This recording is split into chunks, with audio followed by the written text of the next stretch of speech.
বঙ্কিমচন্দ্র চট্টোপাধ্যায় লেখা চন্দ্রশেখর উপন্যাসের পঞ্চম পর্বে আমরা দেখেছি শৈবলিনীকে উদ্ধার করার জন্য সুন্দরী বহু চেষ্টায় শৈবলিনীর বজ্রায় উঠে শৈবলিনীর সঙ্গে সাক্ষাৎ করেন, কিন্তু শৈবলিনী বাড়ি ফিরে আসতে অস্বীকৃত হয়। তখন সুন্দরী প্রতাপের কাছে গিয়ে শৈবলিনীর বিষয়ে সকল কথা জানায়। এই কথা শোনা মাত্র প্রতাপ বাড়ি ছেড়ে বেরিয়ে পড়ে শৈবলিনীর সন্ধানে। প্রতাপ ফস্টরের হাত থেকে শৈবলিনীকে উদ্ধার করে। পরে প্রতাপ ও শৈবলিনীর সাক্ষাৎ হয় এবং পরস্পরের মধ্যে কথোপকথনও হয়। এই কথোপকথন থেকে প্রতাপ নিশ্চিত হয় যে শৈবলিনী একমাত্র প্রতাপের প্রণয়াকাঙ্ক্ষী, আর কারণ নয়। এরপর থেকে শুরু হচ্ছে আজকের পর্ব।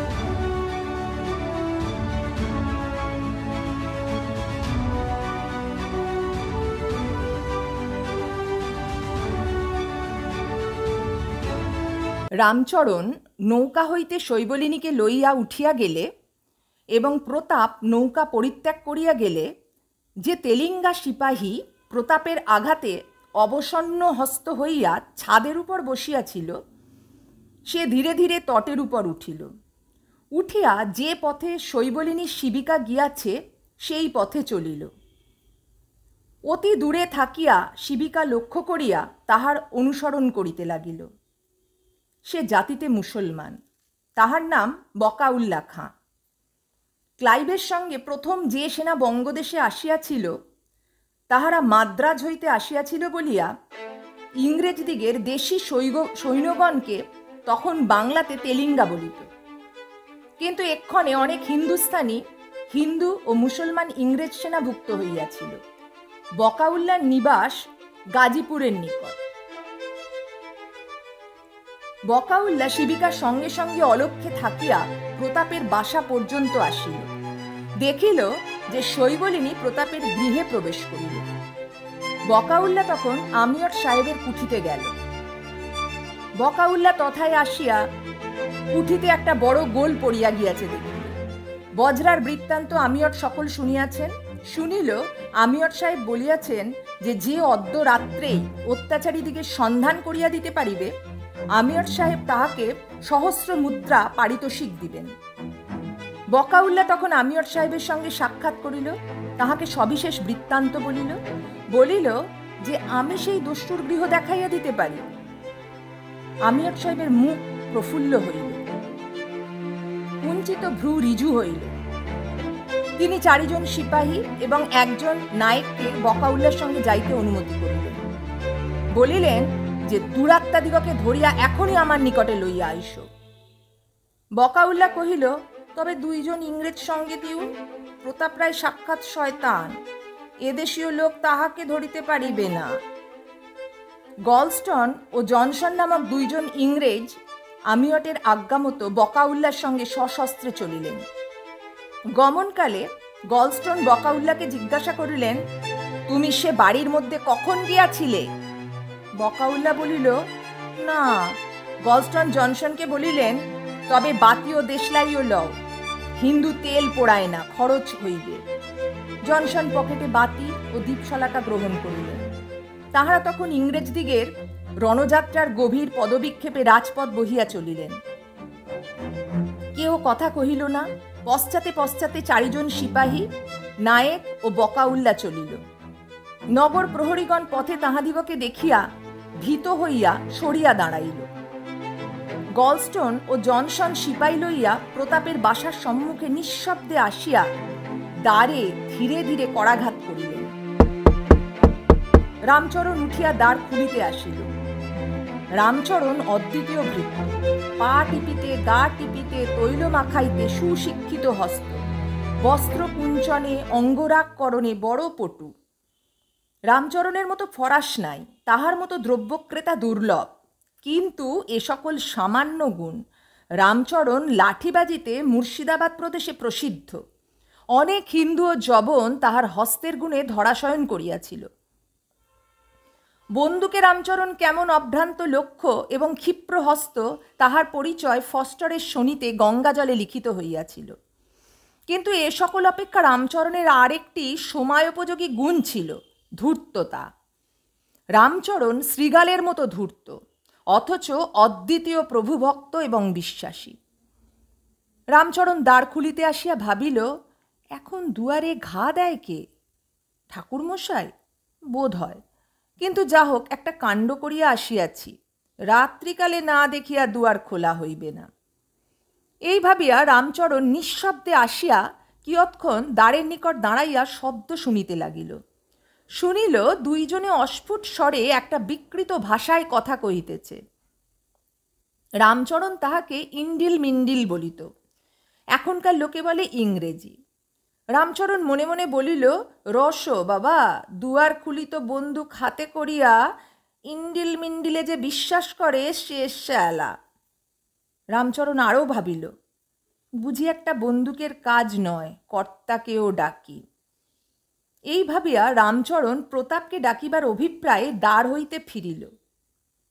এই সময় ইংরেজদিগেরও ধৈর্য ফুরাইল। জনসন বলিল, অপেক্ষা কেন, লাথি মারো, ভারতবর্ষীয় কবাট ইংরেজি লাথিতে টিকিবে না। গলস্টন লাথি মারিল। দ্বার খড়খড় ছড়ছড় ঝনঝন করিয়া উঠিল। রামচরণ দৌড়িল। শব্দ প্রতাপের কানে গেল। প্রতাপ উপর হইতে সোপান অপতরণ করিতে লাগিলেন। সেবার কবাট ভাঙিল না। পরে জনসন লাথি মারিল। কবাট ভাঙিয়া পড়িয়া গেল। এইরূপে ব্রিটিশ পদাঘাতে সকল ভারতবর্ষ ভাঙিয়া পড়ুক বলিয়া ইংরেজরা গৃহমধ্যে প্রবেশ করিলেন। সঙ্গে সঙ্গে সিপাহীগণ প্রবেশ করিল। সিঁড়িতে রামচরণের সঙ্গে প্রতাপের সাক্ষাৎ হইল। রামচরণ চুপি চুপি প্রতাপকে বলিল, অন্ধকারে লুকাও, ইংরেজ আসিয়াছে, বোধহয় আমবাতের কুঠি থেকে। রামচরণ আমিয়টের পরিবর্তে আমবাত বলিত। প্রতাপ বলল, ভয় কি? রামচরণ বলল, 8 জন লোক। প্রতাপ বলল, আপনি লুকাইয়া থাকিব, আর এই বাড়িতে যে কয়জন স্ত্রীলোক আছে তাহাদের দশা কি হইবে? তুমি আমার বন্দুক লইয়া আইসো। রামচরণ যদি ইংরেজদিগের বিষয় পরিচয় জানিত, তবে প্রতাপকে কখনোই লুকাইতে বলিত না। তাহারা যতক্ষণ কথোপকথন করিতেছিল, ততক্ষণে সহসা গৃহ আলোকে পূর্ণ হইল। জনসন জালিত বর্তিকা একজন সিপাহীর হস্তে দিলেন। বর্তিকার আলোকে ইংরেজরা দেখিল সিঁড়ির উপর 2 জন লোক দাঁড়াইয়া আছে। জনসন বকাউল্লাকে জিজ্ঞাসা করিলেন, কেমন এই? বকাউল্লা ঠিক চিনিতে পারিল না। অন্ধকার রাত্রে সে প্রতাপ ও রামচরণকে দেখিয়াছিল, সুতরাং ভালো চিনিতে পারিল না। কিন্তু তাহার ভগ্ন হস্তের যাতনা অসহ্য হইয়াছিল। যে কেহ তাহার দায়ে দায়ী। বকাউল্লা বলিল, হ্যাঁ, ইয়ারাই বটে। তখন ব্যাঘ্রের মতো লাফ দিয়া ইংরেজরা সিঁড়ির উপর উঠিল। সিপাহীরা পশ্চাৎ পশ্চাৎ আসিল দেখিয়া রামচরণ ঊর্ধ্বশ্বাসে প্রতাপের বন্দুকানিতে উপরে উঠিতে লাগিল। জনসন তাহা দেখিলেন। নিজ হস্তের পিস্তল উঠাইয়া রামচরণকে লক্ষ্য করিলেন। রামচরণ চরণে আহত হইয়া চলিবার শক্তি রহিত হইয়া বসিয়া পড়িল। প্রতাপ নিরস্ত্র, পলায়নে অনিচ্ছুক, এবং পলায়নে রামচরণের যে দশা ঘটিল তাহাও দেখিলেন। প্রতাপ ইংরেজদিগকে স্থিরভাবে জিজ্ঞাসা করিলেন, তোমরা কে? কেন আসিয়াছ? গলস্টন প্রতাপকে জিজ্ঞাসা করিলেন, তুমি কে? প্রতাপ বললেন, আমি প্রতাপ রায়। সে নাম বকাউল্লার মনে ছিল। বজ্রার উপরে বন্দুক হাতে প্রতাপ গর্ব ভরে বলিয়াছিলেন, শুনো, আমার নাম প্রতাপ রায়। বকাউল্লা বলিল, জনাব, এই ব্যক্তি সর্দার। জনসন প্রতাপের 1 হাত ধরিল, গলস্টন আর 1 হাত ধরিল। প্রতাপ দেখিলেন বল প্রকাশ অনর্থক। নিঃশব্দে সকল সহ্য করিলেন। নায়কের হাতে হাতকড়ি ছিল, প্রতাপের হাতে লাগাইয়া দিল। গলস্টন পতিত রামচরণকে দেখিয়া জিজ্ঞাসা করিলেন, ওটা? জনসন 2 জন সিপাহীকে আজ্ঞা দিলেন, উহাকে লইয়া আইসো। 2 জন সিপাহী রামচরণকে টানিয়া লইয়া চলিল। এই সকল গোলযোগ শুনিয়া দলনীয় কুলসম জাগ্রত হইয়া মহা ভয় পাইয়াছিল। তাহারা কক্ষদ্বার ঈষণ উন্মুক্ত করিয়া এই সকল দেখিতেছিল। সিঁড়ির পাশে তাহাদের শয়নগৃহ। যখন ইংরেজরা প্রতাপ ও রামচরণকে লইয়া নামিতেছিল, তখন সিপাহীর করস্থ দ্বীপের আলোক অকস্মাৎ ঈশান উন্মুক্ত দ্বারপথে দলনের নীল মণিপ্রভ চক্ষুর উপর পড়িল। বকা উল্লাসে চক্ষু দেখিতে পাইল। দেখিয়াই বলিল, ফস্টার সাহেবের বিবি। গলস্টন জিজ্ঞাসা করিলেন, সত্য তো, কোথায়? বকাউল্লা পূর্বকথিত দ্বার দেখাইয়া কহিল, ওই ঘরে। জনসন ও গলস্টোন ওই কক্ষপথে প্রবেশ করিলেন। দলনী এবং কুলসমকে দেখিয়া বলিলেন, তোমরা আমাদের সঙ্গে আইসো। দলনী ও কুলসম মহাভীতা এবং লুপ্ত বুদ্ধি হইয়া তাহাদিগের সঙ্গে সঙ্গে চলিলেন। সেই গৃহমধ্যে শৈবলিনী একা রহিল। শৈবলিনীও সকল দেখিল। যেমন যবনকন্যারা অল্প দ্বার খুলিয়া আপনাদিকে শয়ন গৃহ হইতে দেখিতেছিল, শৈবলিনীও সেইরূপ দেখিতেছিল।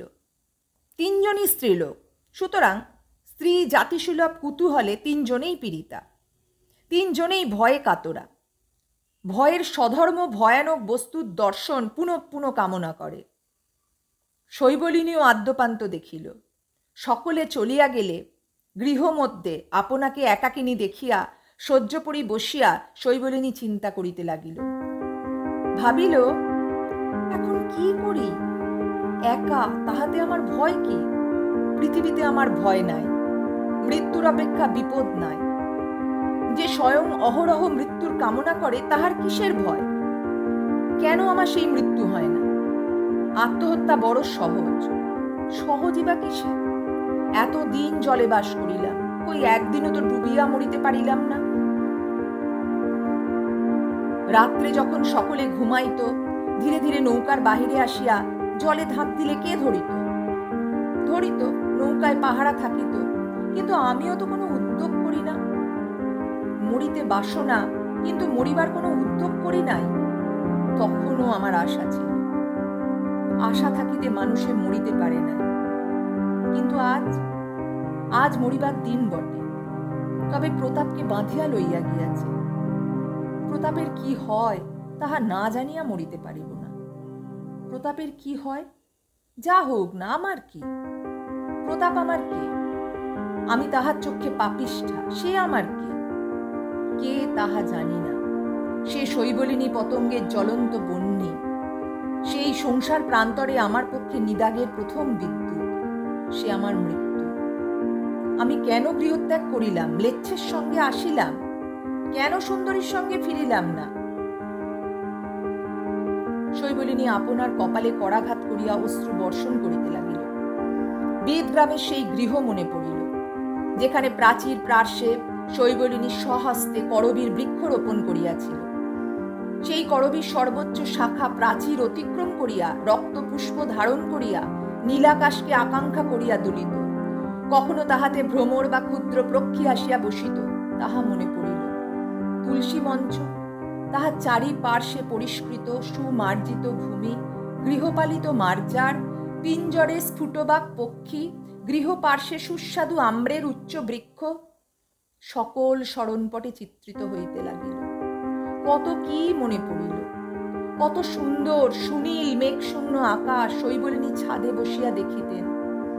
কত সুগন্ধ প্রস্ফুটিত ধবল কুসুম পরিষ্কার জল সিক্ত করিয়া চন্দ্রশেখরের পূজার জন্য পুষ্প পাত্র ভরিয়া রাখিয়া দিতেন। কত স্নিগ্ধ মন্দ সুগন্ধি বায়ু ভীমা তটে সেবন করিতেন। জলে কত ক্ষুদ্র তরঙ্গে স্ফটিক বিক্ষেপ দেখিতেন। তাহার দিনে কত কোকিল ডাকিত। শৈবলিনী আবার নিঃশ্বাস ত্যাগ করিয়া ভাবিতে লাগিল। মনে করিয়াছিলাম গৃহের বাহির হইলেই প্রতাপকে দেখিব। মনে করিয়াছিলাম আবার পুরন্দরপুরের কুঠিতে ফিরিয়া যাইব। প্রতাপের গৃহ এবং পুরন্দরপুর নিকট। কুঠির বাতায়নে বসিয়া কটাক্ষ জাল পাতিয়া প্রতাপ পক্ষীকে ধরিব। সুবিধা বুঝিলে সেখান হইতে ফিরিঙ্গিকে ফাঁকি দিয়া পলাইয়া যাইব। গিয়া প্রতাপের পদতলে লুটাইয়া পড়িব। আমি পিঞ্জরের পাখি, সংসারের গতি কিছুই জানিতাম না। জানিতাম না যে মনুষ্যে গড়ে আর বিধাতা ভাঙে। জানিতাম না যে ইংরেজের পিঞ্জর লোহার পিঞ্জর, আমার সাধ্য কি ভাঙি? অনর্থক কলঙ্ক কিনিলাম, জাতি হারাইলাম, পরকাল নষ্ট করিলাম। পাপিষ্ঠা শৈবলিনীর একথা মনে পড়িল না যে পাপের অনর্থকতা আর সার্থকতা কি, বরং অনর্থকতাই ভালো। কিন্তু একদিন সে কথা বুঝিবে, একদিন প্রায়শ্চিত্তের জন্য সে অস্থি পর্যন্ত সমর্পণ করিতে প্রস্তুত হইবে। সে আশা না থাকিলে আমরা এই পাপ চিত্রের অবতারণা করিতাম না। পরে সে ভাবিতে লাগিল, পরকাল, সে তো যেদিন প্রতাপকে দেখিয়াছি সেই দিন গিয়াছে। যিনি অন্তর্যামী তিনি সেই দিনেই আমার কপালে নরক লিখিয়াছেন। ইহকালেও আমার নরক হইয়াছে, আমার মনই নরক। নইলে এত দুঃখ পাইলাম কেন? নইলে দুই চক্ষের বিষ ফিরিঙ্গির সঙ্গে এতকাল বেড়াইলাম কেন? শুধু কি তাই, বোধহয় যাহা কিছু আমার ভালো তাহাতেই অগ্নি লাগে। বোধহয় আমারই জন্য প্রতাপ এই বিপদগ্রস্ত হইয়াছে, আমি কেন মরিলাম না? শৈবলিনী আবার কাঁদিতে লাগিল। ক্ষণেক পরে চক্ষু মুছিল, ভ্রু কুঞ্চিত করিল, অধর দংশন করিল। ক্ষণকাল জন্য তাহার প্রফুল্ল রাজীব তুল্য মুখ রুষ্ট সর্পের চক্রের ভীমকান্তি শোভা ধারণ করিল। সে আবার বলিল, মরিলাম না কেন? শৈবলিনী সহসা কোটি হইতে একটি গেঁজে বাহির করিল, তন্মধ্যে তীক্ষ্ণদার ক্ষুদ্র ছুরিকা ছিল। শৈবলিনী ছুরিকা গ্রহণ করিল, তাহার ফলক নিষ্কষিত করিয়া অঙ্গুষ্ঠের দ্বারা তৎসহিত ক্রীড়া করিতে লাগিল। বলিল, বৃথা কি এ ছুরি সংগ্রহ করিয়াছিলাম? কেন এতদিন এ ছুরি আমার এ পোড়া বুকে বসাই না? কেন কেবল আশায় মজিয়া? এই বলিয়া শৈবলিনী ছুরিকাগ্রভাগ হৃদয় স্থাপিত করিল। ছুরি সেই ভাবে রহিল। শৈবলিনী ভাবিতে লাগিল, আর একদিন ছুরি এইরূপে নিদ্রিত ফষ্টরের বুকের উপর ধরিয়াছিলাম, সেদিন তাহাকে মারি নাই, সাহস হয় নাই। আজিও আত্মহত্যায় সাহস হইতেছে না। এই ছুরির ভয়ে দুরন্ত ইংরেজও বশ হইয়াছিল। সে বুঝিয়াছিল যে সে আমার কামরায় প্রবেশ করিলে এই ছুরিতে হয় সে মরিবে, নয় আমি মরিব। দুরন্ত ইংরেজ ইহার ভয়ে বশ হইয়াছিল। আমার এ দুরন্ত হৃদয় ইহার ভয়ে বশ হইল না। মরিব না, আজ নয়। মরি তো সেই বেদগ্রামে গিয়া মরিব। সুন্দরীকে বলিব যে আমার জাতি নাই, কুল নাই, কিন্তু এক পাপে আমি পাপিষ্ঠা নই, তারপর মরিব। আর তিনি, যিনি আমার স্বামী, তাহাকে কি বলিয়া মরিব? কথা তো মনে করিতে পারি না। মনে করিলে বোধ হয় আমাকে শত সহস্র বৃশ্চিক দংশন করে, শিরায় শিরায় আগুন জ্বলে। আমি তাহার যোগ্য নহি বলিয়া আমি তাহাকে ত্যাগ করিয়া আসিয়াছি। তাতে কি তাঁর কোনো ক্লেশ হইয়াছে? তিনি কি দুঃখ করিয়াছেন? না, আমি তাহার কেহ নই, পুঁতি তাহার সব। তিনি আমার জন্য দুঃখ করিবেন না। একবার নিতান্ত সাধ হয় এই কথাটি আমাকে কেহ আসিয়া বলে, তিনি কেমন আছেন, কি করিতেছেন। তাকে আমি কখনো ভালোবাসি না, কখনো ভালোবাসিতে পারিব না। তথাপি তাহার মনে যদি কোনো ক্লেশ দিয়া থাকি, তবে আমার পাপের ভরা আরো ভারী হইল। আর একটি কথা তাহাকে বলিতে সাধ করে, কিন্তু ফষ্টর মরিয়া গিয়াছে, সে কথার আর সাক্ষী কে? আমার কথায় কে বিশ্বাস করিবে? শৈবলিনী শয়ন করিল। শয়ন করিয়া সেইরূপ চিন্তাভিভূত রহিল। প্রভাতকালে তাহার নিদ্রা আসিল। নিদ্রায় নানাবিধ কুস্বপ্ন দেখিল। যখন তাহার নিদ্রা ভাঙিল, তখন বেলা হইয়াছে। মুক্ত গবাক্ষপথে গৃহ মধ্যে রৌদ্র প্রবেশ করিয়াছে। শৈবলিনী চক্ষুর উন্মিলন করিল। চক্ষুর উন্মিলন করিয়া সম্মুখে যাহা দেখিল, তাহাতে বিস্মিত, ভীত, স্তম্ভিত হইল। দেখিল চন্দ্রশেখর।